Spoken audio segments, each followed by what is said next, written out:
Vengeance, it's part and parcel of cinema, isn't it? Like, somebody is wronged, the good person is wronged, and then they spend the whole middle part of the film getting ready to get justice, and then they get it. Yeah, and everyone's so excited. And everyone's that. happy. But life's not like that. It's not like that. Vengeance is mine, saith the Lord. Or is it? We are the happy headers. Vengeance, Paul. Oh my God, isn't it an awful thing? I'm not one to turn the other cheek. Are you? I would like to say yes. But you're not. But that means no. At the back of it, I have murder on the head. Like sometimes, depends on what's after happening. Sometimes I feel like really vengeful and I'd love to get back at somebody, you know. Yeah. But when I think about it logically, when I sit down and think about it, the long game is a better notion. Would you still get your own back? Whole karma thing. In the long run, do you? Or do you just kind of let it slide? No, I think people get what's coming to them anyway. All karma, so, right. Yeah, kind of big karma, yeah. I always say, and when I give this example, you'll all know and you'll recognise this. 2 kids, maybe 2 boys, 2 little girls around age 6 or 7 in the schoolyard. One of them comes up behind the other and slaps on the back of the head. The one that's been hit does not turn around and say to the other one, I'm going to send you a solicitor's letter on Monday. No, they just go, and they turn around and it's done. Vengeance is a natural part of human instinct and human reaction, and to curtail it is detrimental. Do you think so? I do think so. And you get this in law. Law in Ireland, but probably a lot globally too, because we got a law system we inherited from the UK. Rape cases, sexual assault. The person who's been assaulted is not the one who's actually prosecuting or looking for justice, it's the state. So the person seldom will get justice. Yeah, I always say that there's a big difference between justice and the law. Yeah. You know, like you can report, we say retrospective sexual abuse, for example, is often thrown out because there's not enough evidence to support the claim. And that's just so sad, really. Yeah. You know, some cases are thrown out and others aren't. Why? What's the difference? Yeah, even though sometimes there could be a lot of complaints against the particular individual. Yeah. As well, and it's still, circumstantial, or it's not solid evidence. Yeah, there was some ambulance crew here in Ireland actually that there was several cases against this guy who worked in it for sexual abuse, and it was on Netflix, I think, or RT ran it. Yeah. The documentary on it. And God, it was awful. Like, I mean, their case was thrown out, and there was several boys came forward as men to say that this man had raped them, statutory rape. Yeah. You know. So vengeance is important because we're looking for justice, yes, but we're also looking for the person who's done us wrong to suffer. And vengeance is part and parcel of cinema, isn't it? Like, somebody is wronged, the good person is wronged, and then they spend the whole middle part of the film getting ready to get justice, and then they get it. Yeah, and everyone's so excited. And everyone's happy. But life's not like that. It's not like that. Usually the person who causes the most suffering never suffers in the end. It's like, why? Do you know, it's mad. Like, what you do, it's the justice, is betrayal piece, and it's all of that, those emotions that go into it, like the anger and everything that you carry. But like, really, I remember somebody saying to me, it's like drinking poison and expecting them to die. Yeah, the enemy to die. Yeah, because obviously anger and all that causes a lot of cortisol in your body, and that's not good for you. In a lot of cultures, ones around the world, there's like honor killings where you can kill somebody out of a sense of honor, or yeah. That's weird. Well, that's like, it might sound odd to us, but in certain cultures, this is allowed. Or, actually, yeah. Sure. I'm not sure if it's legally allowed, but it's taken. This is the thing to do to get somebody. That's mental, isn't it?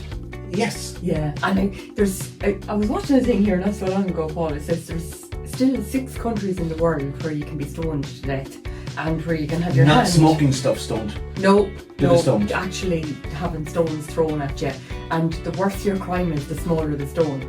Right. Like it's demented. It reminds you of Monty Python, The Life of Brian. Oh my God, yeah. Or you can have your hand chopped off for stealing. Yeah. Yeah. What do they do to people who rape them?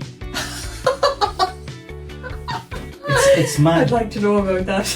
But many people, like, while you might feel the initial anger and an urge to go out and get revenge. Some people, their anger is tapered back by this need that, well, if I do that, then the other crowd might come back and do something worse to me, and then I have to do something worse to them, and the consequences, everybody gets damaged then. You can escalate. Well, I think that's it. You have to be mindful of the consequences in these situations, and it's not always that the person will get back at you. It's like maybe the law will come knocking, you know. And that's never a good thing either. You know, in cases like if somebody has done you wrong, you know, if you go out and you premeditate then to do something wrong to them, you can get in more trouble. Yeah. So then it's a double whammy for you. So yeah, because you've thought about it, you've thought it through. Thought about it. It's yeah. not a crime of Spur of passion, the moment. as they say. Yeah. But do you know too that it's I saw a video a while back, but there was a psychologist that was talking about, he was studying psychopaths, and he went through the assessment himself to kind of get a baseline, a normal person, to compare other people who were recognised as psychopaths. But when he came across his own case file, he didn't recognise it. The name was on it, and he diagnosed that person as being a psychopath because of the characteristics, not realising it was himself. No way. But then when he did find out it was himself, and he asked his peers and his friends, he said, well, am I like this? Am I vengeful? And just, oh yeah, you never let anything go. Jesus. You have to get even. Wow. And it's one of the characteristics, apparently. Like on its own it doesn't mean anything, but in conjunction with other signs it is. Yeah. That's very interesting, because I would often think in my head I'd love to get revenge on people, you know, or... Yeah. Have you listened? Secretly, have you listened? I didn't until you asked. Am I honest? But I'd love to hear from you guys what your experience of this is as well. I mean, are there... If, like, you asked a very valid question here earlier about it, like, which was around, like, if you could kill somebody and nobody would know about it. Yeah. You know? Somebody asked me that one time, if you could get away with killing somebody, who would you? And I kind of thought, who would it be? Why would they pose that question in the first place? What are they thinking? TikTok. That's why. Or YouTube. But we're told to, and we would tell people, or advise people, that forgiveness is actually the solution, to forgive. Yes. But sometimes it's incredibly hard to forgive. Yeah. And when I'm helping people get through something, and maybe the perpetrator of the crime, the thing that was done to them, maybe the person that did that is long since dead, passed on, and they can't go up to them, I get them to do that in hypnosis, to get them to imagine, to relive having a conversation with this person, and maybe they can, even in the visualization, they could slap them around the place, they could throw things at them, douse them in whatever. But at the end of it, I kind of go, now, forgive them. It doesn't mean that you're condoning what they did, but you're kind of they're not going to occupy any more of my headspace. They've nothing to do with me anymore, pushing them out. Yeah. And people can accept that as forgiveness, and I think it's a very good thing. Yeah, that is the way to forgive, really. Yeah, because if you're letting somebody away with something, it doesn't sit well. No, absolutely not. Forgiveness doesn't mean like that it's okay for the person to have done what they've done. That's not it at all.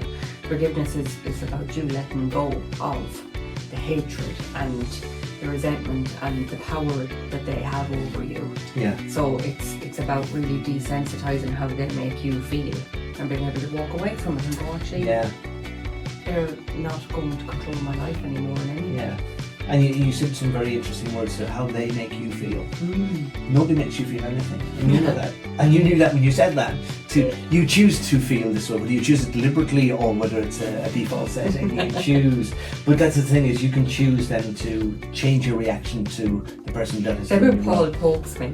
I do. Yeah, pokes the right buttons. Keep her on track. Let us know, are you on the side of vengeance or forgiveness? We are the Happy Headers. Like us, subscribe to us. We're doing well in subscriptions. We're trying to get to 1,000 before the end of the year. 1,000 subscribers really means the world to us. Makes a difference to us. Thank you.